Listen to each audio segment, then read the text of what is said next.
마침내 우리는 채권자들과 협약을 체결했어요. 우리가 수입의 20%를 따로 떼어 빚을 조금씩 갚는 동안 우리를 괴롭히지 않기로요. 그 다음에 우리는 수입의 70%로 어떻게 생활을 꾸릴지 계획을 세웠어요. 또 수입의 10%는 반드시 저축하겠다고 결심했죠. 앞으로 돈이 모이고 쌓이는 것을 생각할 때마다 짜릿한 느낌이 들었어요. 미래를 바꾸기 위해 떠나는 모험과 같았죠. 우리는 앞으로의 계획을 세우느라 분주했어요. 먼저 저렴한 곳으로 이사하여 매달 나가는 돈을 줄였죠. 다음으로 우리가 즐겨 마시던 비싼 차를 바꿨어요. 가격이 저렴하고 더 좋은 제품을 찾았죠. 편지로 모든 이야기를 할 수는 없지만 이 계획은 충분히 실천 가능했어요. 우리는 이 계획을 잘 실천하고 결국 해냈습니다. 더는 빚독촉에 시달리지 않게 되었어요. 특히 저는 따로 떼어 저축하기로 한 10%에 대해 꼭 말씀드리고 싶습니다. 처음에는 티도 안 나는 적은 돈이었어요. 하지만 돈이 쌓이기 시작하니 뿌듯합니다. 너무 성급한 게 아니라며 웃지 마세요. 돈을 모으는 게 너무 재미있습니다. 쓰는 것보다 모으는 것이 더 재미있더라고요. 그렇게 어느 정도 돈을 모았을 때 꽤 괜찮은 투자처를 발견했습니다. 거기에 매달 수입의 10%를 투자하기로 했습니다. 이 투자는 꽤 만족스러운 결과를 안겨주었어요. 투자한 돈이 꾸준히 불어나는 모습을 보는 건 정말 기쁜 일입니다. 돈이 돈을 벌어주기 시작했어요.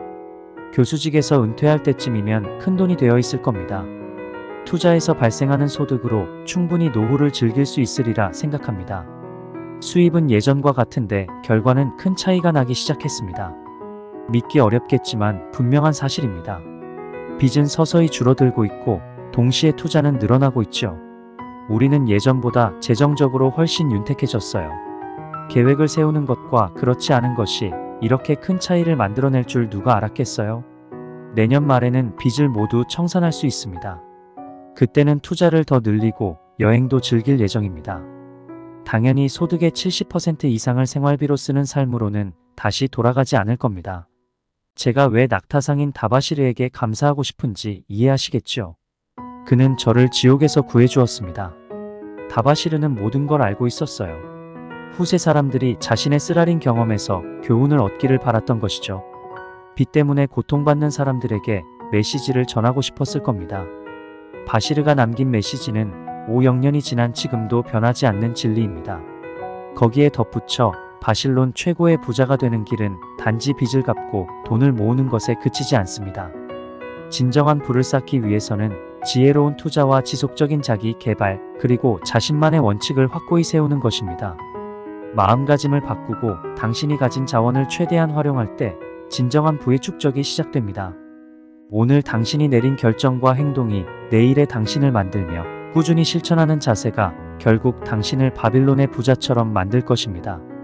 바빌론의 부에 이르는 길은 결코 쉽지 않습니다. 지금의 작은 습관들이 결국 위대한 성과로 이어지니까요. 저축의 10%는 단순한 숫자가 아닙니다. 그것은 인내의 상징이자 미래에 대한 투자입니다. 부는 단번에 이루어지지 않습니다. 점진적으로 쌓이는 것이죠. 그리고 그 쌓아올린 부는 결국 당신이 꿈꾸던 자유를 가져다 줄 것입니다.